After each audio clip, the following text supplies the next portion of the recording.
Take a look at this here. It says the more carbon dioxide you have, the more plants you have. The more plants you have, the more oxygen you have. This is fifth grade science. All right. I'm guessing your fifth grade science teacher wasn't that smart. You see, increased CO2 only results in accelerated growth if all the other factors are increased in balance. You will have to add light, add heat, add water, and add nutrients.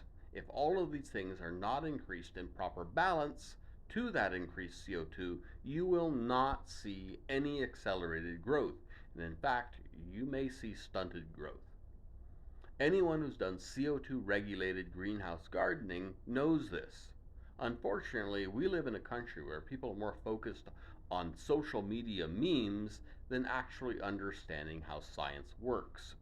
Now, if I didn't have experience with greenhouse gardening and using CO2 generators, I might not know this myself. But even if I didn't know it, I do know enough to keep my mouth shut on subjects that I don't know about.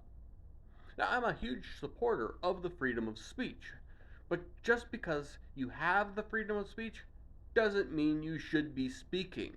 Sometimes you need to be listening. And we really need to have people listening to people who know something about the subject, have experience with the subject. And here's a little rule of thumb to go by. If you're listening to politicians or people who are grinding a political axe, you're being lied to. And if you're repeating what they tell you, you're just repeating lies. We really could do better if anyone ever cared to try. Everyone have a good night out there.